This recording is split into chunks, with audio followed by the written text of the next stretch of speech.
රන්වැලි මහසෑය පැහැයෙන් දිලෙන විට විහිදෙයි ධම් සුවඳ දස අත එකලු කර ඒ සෑ මලුව පැද කුණු කොට වඳින විට ඇතිවෙන බැති මිහිර පැවසිය නොහැක මට.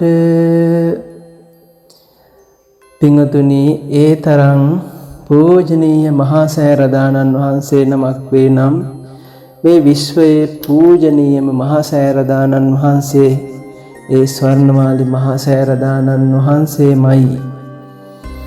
පින්වතුනි, ඇයි එහෙම වෙන්නේ? මේ හැම දෙයක්ම කරන්නේ අපි උතුම් නිර්වාණ අවබෝධයට. අන්නේ නිර්වාණ අවබෝධය මේ මහා සෑ මළුවට මුල් කළ තබද්දී, ඒ වගේම විවෘත කරද්දී පවා දහස් ගණනින් ලක්ෂ ගණනින් පිරිසක් මඟඵල ලැබුවා පමණක් නොව මේ මහා සෑය වටිනවා කියන එක කොච්චර මිනිස්සුන්ට දැනුණද කියනවා නම් මේ මහා සෑය දෙස බලා මේ මහා සෑය වටකොට යොදුන් 30ක් අපි අසුවන විදිහට රවුමක් ඇන්දොත් ඒ රවුම ඇතුළත පා තබන ප්‍රදේශයක පමණක් 70 දෙනෙකුට වඩා මේ මහා සෑය දෙස බලා බුද්ධාලම්බන ප්‍රීතිය උපදවා මගඵල පසක් කරගෙන තිබෙන බව සතෝ සූත්‍ර නිධාන අටුවාවේ දක්වනවා. ඒ නිසාමදෝ පින්වතුනි, වැඩිම පිරිසක් එක් රැස් වූ මහා සෑ මළුවත් මේ මහා සෑ මළුවමයි. 96 කෝටියකට වඩා මහරහතන් වහන්සේලා එක් රැස් වුණා. පින්වතුනි, ඒ නිසාමදෝ මේ දේව බඹුන් පුදන උතුම් මහා සෑ රදානන් වහන්සේ මේ භූමිය සියලු සම්බුදුවරුන් පරිභෝග කරනවා පමණක් නෙවෙයි, සම්බුදුවරුන්ට පමණක් විෂය වන ඒ උතුම් යමා මහ පෙළහරද දෙවතාවක් සිදු කරන බුද්ධ ගයාවට පසු එකම පුණ්‍ය භූමිය ධාතු පරිනිර්වාණ දවසේ සියලු ධාතුන් වහන්සේලා එක් රැස් වන පුණ්‍ය භූමිය විශ්වයේ වැඩිමනක්ම ධාතුන් තැන්පත් මේ මහා සෑ රදානන් වහන්සේගේ මේ ගුණ දැනගෙන ඊටාම පැහැදිලි සිතින් මනවින් සීලයක පිහිටා භාවනා ඥානින් යුක්තව පුදන්නට වඳින්නට ලැබෙනවා නම් ඒක ජීවිතයක පුදුම භාග්‍යයක්. අපේ පසුගිය ජන්ම දිනේදී අපිට මේ අවස්ථාවක් ලැබුණා. සාමාන්‍ය පූජාවක් නෙවෙයි, ස්වර්ණ ක්ෂීර පායාස පූජාවක්. බොහොම දුර්ලභ, බොහොම වටින ස්වර්ණ ක්ෂීර පායාස පූජාවකින් මේ උතුම් මහා සෑරදානන් වහන්සේ පිදීමට අපට අවස්ථාව ලැබුණා. මේ ඒ පිළිබඳ සුවිශේෂී පුණ්‍යානුමෝදනාවයි පින් කැමැත්තෝ අනුමෝදන් වෙත්වා. පින්වතුනි, මේ පසුගිය දවසක අපේ ජීවිතේ දැක්ක අත්විඳපු උතුම් ලස්සනම සුවඳවත්ම ක්ෂීරපායාසය අපි දැක බලා ගත්තා. ඒ අපේ පින්වත් මාතලේ සුමන ස්වාමින් වහන්සේගේ සම්බන්ධීත්වයෙන් අනුරාධපුරේ හෙළ සත්කාර බුජුන් ඒ ආයතනයේ පින්වතුන් කිසිදු මුදලක් අය නොකර ඊටාම පරිස්සමට ඒ ක්ෂීරපායාසය අපිට සකස් කරලා දුන්නා. අපි එවන් පිරිසකටම බාර දුන්නේ පළපුරුදු ඇති ඒ පිරිස ඒ මනවින් සිදු කරන නිසා, කිසිදු වරදක් අප අතින් නොවිය යුතු නිසා. පින්වතුනි, ඒ අනුව දිය නුමුසු කොට තැඹිලි දියෙන් සුවඳල් සහල් සෝදා උඩුවියන් සහිතව හිස් ආවරණ සහිතව හරි පිරිසිදුවට ඒ ගමේ දෙනුන්ගෙන් දවාගත් කිරි ලීටර් 5ක් එකතු කරලා දිය නුමුසු කොට ඒ ක්ෂීර පායාසය සකස් කළේ රටකජු, මුද්දරප්පලං, රට ඉන්දියාදිය මිශ්‍ර කරලා. ඇත්තටම පින්වතුනි, ඒ වගේ ක්ෂීර පායාසයක් අපි දැකලා නැහැ. ඒ තරම් මේක ප්‍රණීත සුවඳක්, රසක් අපිට ඒ දකිද්දිම ළඟට යද්දිම දැනුණා. ඉතින් අන්න ඒ වගේ උතුම් ක්ෂීර පායාසයක් අපිත් එක්ක ගියපු පින්වත් අපේ මාතාව, කැපකරු මාතාව කැපකරු මාතාවන්ගේ මාතාව පියදුරු මහත්මයා ඇතුළු පිරිසට ඒ බුද්ධ පූජා භාජනයට බෙදලා පූජා කරගන්න ලැබුණා. ඉතින් මේ පින්කමේ ප්‍රධාන දායකත්වයේ දරපු පින්වත් සමන්තා පෙරමුණ මාතාවන්ට පුණ්‍යානුමෝදනා කරමින් ඒ උතුම් පින් කටයුත්තේ අපි නියලුණා. පින්වතුනි, මේ විදිහට ඊටාම මනවින් ඒ සකස් කරගත්ත ක්ෂීර පායාසය ඊට පස්සේ අපි රන් පත්‍ර වලින් අතුරන්නට යෙදුණා. මේක අපි බොහෝ දෙනෙක්ට කියලා දීපු පූජාවක්. ලෝකයේ තියෙනවා පින්වතුනි එඩිබල් ගෝල්ඩ් කියලා જાතියක්. ආහාරයට ගන්න පුළුවන් විදිහට සකස් කරපු රත්තරන්. ලෝකයක ඇත්තටම භාවිතා වෙනවා. අපි කල්පනා කරා සියලු දේ අග්‍රතන ලැබීමට සුදුසු අපේ භාග්‍යවතුන් වහන්සේට, මගේ භාග්‍යවතුන් වහන්සේට ඇයි අපි එහෙම නොකරන්නේ? ඒ නිසා මේ කිරි ආහාර පූජාවට, ක්ෂීර පායාස පූජාවට අපි රන් අතුරන්න ඕනේ. ඒ අනුව බොහෝ දෙනෙක් දැනුවත් වුණා. දැන් සිදු කරගෙන යනවා. ඉතින් පින්වතුනි, ඒ නිසා මේ දැනුවත් කරපු අපිත් හිතුවා මේ වගේ පූජාවක් කරන්න. ඉතින් පින්වතුනි, එහිදී අපිට රන් පත්‍ර ලබා දුන්නේ පින්වත් අපේ විරාග ධම්ම ස්වාමින් වහන්සේ. උන්වහන්සේ හරිම සුවිශේෂී විදිහට මුණ ගැහිලා ඒ රන් පත්‍ර ලබා දුන්නා. ඉතින් රන් පත්‍ර අතුරලා ඊට පස්සේ නැවතත් රටකජු, ඒ වගේම රටේ නිමුද්දරප්පලන් ආදී අතුරලා මෙන්න මේ පූජාව සිද්ධ කරා. කොයිතරම් ශ්‍රද්ධාවෙන් මේ පිරිසේක සකස් කළාද කියනවා නම් නැවතත් සිහිපත් කරන්න ඕනේ.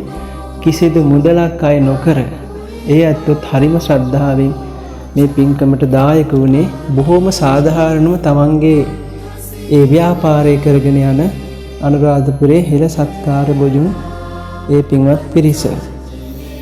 ඉතින් පින්වතුනි, මේ සකස් කරගත්ත පූජාව අපි නිකන් නෙමෙයි පූජා කරන්නට යෙදුනේ. ඒ දායක වෙච්ච පින්වත් පිරිසට අපි විශේෂයෙන් ආනිසංස දක්වමින් පුණ්‍යානුමෝදනා කරලා භාග්‍යවතුන් වහන්සේ කියපු පරිදි කළගුණ සලකලා ඒ අත්ංග අනුමෝදනාවෙන් අනුශාසනාවෙන් ප්‍රීතිමත් කරලා ඒ පින්වතුන්ට අපි කෘතගුණ උපහාර දක්වලා මහා සෑ මළුවට ගිහිල්ලා දස දහසක නිල් මහ නිල් පූජාවක් සහ 4000ක දෑසමන් මල් පිච්ච මල් පූජාවක් රැගෙන ගිහිල්ලා මල් ආසනේ ඒ දෑසමන් මැද සහ වටේ අතුරලා ඊට අමතරව නිල් මහ නිලින් ඒ ආසනය සරසන්නට යෙදුණා. නිල් මහ නිලින් සරසූ ආසනයේ මැද වටේත් අපි ඒ දෑසමන් පිච්චාදිය අතුරන්නට යෙදුණා.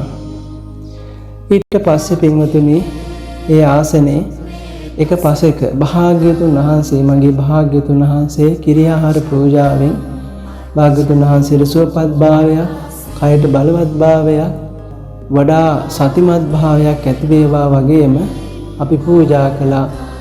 භාග්‍යවතුන් වහන්සේගේ ශරීරය නිවේවා කියලා කිතුල් පිටිසව් කැඳ එකක්. ඒ වගේම පින්වත් අරින්ද මහත්මයා ඊටාම රසවත් භාර්යාවන් සමග සකස් කර ගුලාබ් ජාමුන් රස කැවිලි. ඒ වගේම භාග්‍යවතුන් වහන්සේ පැනින් පිදුවා. මේ ආසනයේ එක පැත්තක පැන්, එක පැත්තක ගුලාබ් ජාමුන් කැවිලි පූජාව, අනිත් පැත්තේ නන්දිකා මුතුනායක අම්මා පූජා කරපු ඒ ඖෂධ ආදී මේ පැණි ගිතෙල් ආදියත් කැඳයක සමග හකුරු ඊටාම හොඳ හකුරු පූජා කරලා ඉදිරිපසින් ශ්‍රී සරුවඥ ධාතුන් වහන්සේලා මේ ආසනය මත තැන්පත් කරලා හරියම ලස්සනට අපිට මේ පූජාව කරගන්න ලැබුණා. ඉතින් හැමෝගෙම සහයෝගයෙන් පින්වත් සමන්තා පෙරමුණ මාතාවන්ගේ මූලික ධනදායකත්වයෙන් අපිට මේ පූජාව සිද්ධ කරගන්න ලැබුණා. පින්වත් විකී මහත්මයා මේ ගමන අපිව හරි පරිස්සමට රැගෙන ගියා. පින්වතුනි, මේ විදිහට හැමෝගෙම සහයෝගීත්වයෙන් හරිම ආනිසංස පින්කමක් තමයි අපිට සිදු කරගන්න ලැබුණේ. පින්වතුනි, ක්ෂීර පායාස පූජාව කියන්නේ කුජුත්තරාවන්ට වගේ ඊටාම ධාරණ මතක ශක්තියක් ලැබෙන්න අඟුලිමාල මහරහතන් වහන්සේට, ගෝඨයිම්බර යෝධයාට වගේ මහා කායික බලයක් තේජසක් ලැබෙන්න හේතු වෙන මහා පිංකම. මලින් සරසා භාග්‍යතුන් වහන්සේ පිදීම කියන්නේ මල් සුවඳ හමන ඊටාම වර්ණවත් රූමත් දේහ සම්පත්තියක් ලැබෙන්නත් ඒ මලින් පුදන පූජනීය ගුණ ඇති උතුමෙක් වෙන්නත් හේතු සම්පත් උපනිශ්‍රේ සකස් කරන පිංකම. පෑන් පූජාවෙන් සසර පුරා සාපිපාසාදී දුක්ඛයක් ලැබෙන්නේ නැහැ. රසාහාර පූජාවෙන් ධර්මයේ රසවත් ආකාරයෙන් ලැබෙනවා වගේම තමන්ගේ ජීවිතයට තමන්ට අවශ්‍ය හැම දෙයක්ම ඊටාම රසවත් ආකාරයෙන් ලැබෙන්න හේතු වෙනවා. ඖෂධ පූජාව කියන්නේ බක්කුල මහරහතන් වහන්සේට වගේ නිරෝගී සම්පත්තියට හේතු වෙනවා. කැඳ පූජාවෙන් ශරීරය නිමෙනවා පහන් වෙනවා. ඒ වගේ නිවි සිසිල් පහන් වන කයක් හිතක් ඇති කෙනෙක් වෙන්න පුළුවන්. මේ සියල්ල අපි පූජා කරේ පින්වතුනි ඒකී පරිදි දෙවතාවක් පැදකුණකොට සතර තන වන්දනා දක්වා. ඉතින් පින්වතුනි උතුම් සීලයක පිහිටා මේ ගුණ දැනගෙන ඊතා ප්‍රමුදිත සිතින් එකඟ භාවනා මනසකාරී. ඉතින් මෙහි කුසල් ආනිසංස අප්‍රමාණයි. ඒ නිසා දායක සෑම දිනාට මා මේ ලෝකෙට බිහි කළ මගේ මෞතුමියට සියලු ගුරුතුමන්ට ප්‍රදාන දායකත්වයේ දරුව පින්වත් අපේ සමන්තා පෙරමුණ මාතාවන්ට මේ හැම දෙයක්ම විසාකාවක් වගේ හොයලා බලලා කටයුතු කරන විජේ සුන්දර කැපකරු මාතාවන්ට මේ පිනට මගේ අනුන්ගේ කියලා නැහැ. අනුමෝදන් වන හැමෝම තමන් කළ පිනක් වගේ අනුමෝදන් වෙත්වා. ඔබ හැම දිනාටම සියලු ලෝක සත්වයන්ටත් මේ පුණ්‍ය අනුභවයෙන් ඒකී ආනිසංස සසර පුරා නොසිඳී නොකැඩී අකණ්ඩවම ලැබීමට හේතුපනිශ්‍රය සකස් වේවා. අවසානයේදී උතුම් ධර්ම අවබෝධයද ත්‍රිවිද්‍යා අෂ්ට සමාපatti සඩවිඥාදී සර්වාංග සම්පූර්ණ උත්කෘෂ්ඨාකාරයෙන්ම සුඛා පටිපදා කිප්පා විඥාවෙන්ම සුවසේ සැපසේම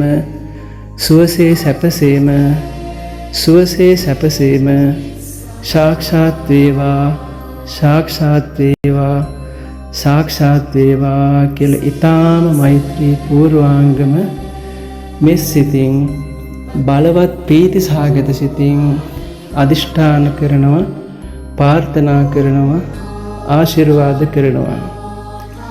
දුක්ඛප්පත්තාච නිදුක්ඛා භයප්පත්තාච නිභයා සෝකප්පත්තාච නිස්සෝකා හොන්තු සබ්බේ විපානිනෝ භවග්ගපාදාය අවීචි හෙට්ඨතෝ එත්තන්තරේ සත්තකායුපපන්නා රූපේ අරූපේ ච අසඤ්ඤ සංඤිනෝ දුක්ඛා පමුංචන්තු පුසන්තු නිබ්බුතින් දස දහසක් ඝන කඩ බොල් පොළොව විනිවිද සිසාරා අවීචේ පටන් භවාග්‍රය දක්වා තින් එපිට මෙපිටත් වාසය කරන්නා වූ රූපියෝ හෝ අරූපියෝ සංඥා සහිත හෝ සංඥා රහිත වූ සියලුම සත්වයෝ දුක්ඛා පමුංචන්තු දුකින් මිදේවා පුසන්තු නිබ්බුතින් උතුම් නිර්වාණ ධර්මයම ස්පර්ශ කරත්වා. සාදු සාදු සාදු සාදු සාදු සාදු සාදු සාදු සාදු සුඛී හෝතු නිබ්බාන පච්චයෝ හෝතු. සුවපත්ම වේවා දුකින් මිදේවා.